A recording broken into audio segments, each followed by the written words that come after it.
Welcome ladies and gents to another solo queue hosted by me, Jimmy D.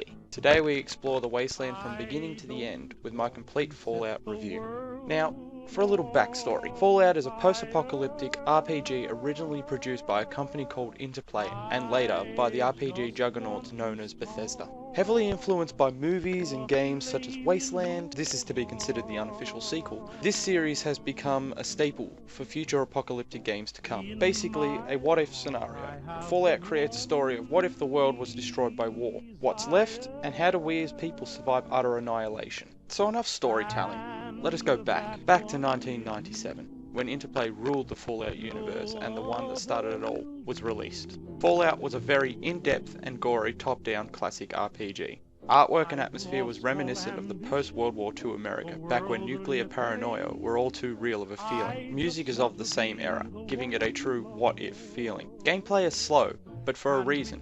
It was intended that each combat situation was well thought out and tactical, rather than the gun-ho feeling of the more recent installments. It's punishing, to say the least. Now, coming from 1997 when PC and gaming was not as prominent as today, you can see that this style has not stood the test of time, but still, it holds its own amongst the time it was released.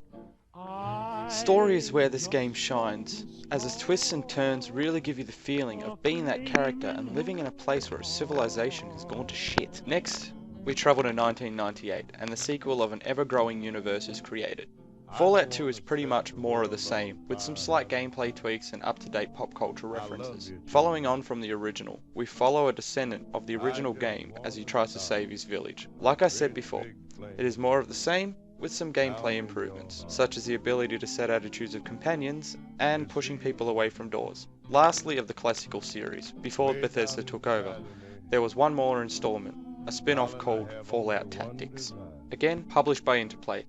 Tactics was released in 2001 and was the last game in the series that would be done by Interplay. It came with mixed reviews, as the fans from the Fallout franchise were disappointed by the focus on combat, rather than the RPG elements it was well known for. It was the first to feature gameplay that was not turn-based and more action. Also the first that included multiplayer, which has not been seen in the rest of the series. And that, my friends, is the classic Fallout franchise. Tune in next week to see part 2 of the Fallout universe as it evolves into what we know today. I'll be reviewing Bethesda's installments from Fallout 3 to the new Fallout 4, and everything in between. Don't forget to like and subscribe, and hit the share button. This has been Jimmy D, giving you the Fallout franchise review. Oh, and I'm the type of guy who will never settle down. Where pretty girls are, well, you know that I'm around. I kiss them and I love them, cause to me they're all the same. I hug them and I squeeze them, they don't even know my name. They call me the Wanderer.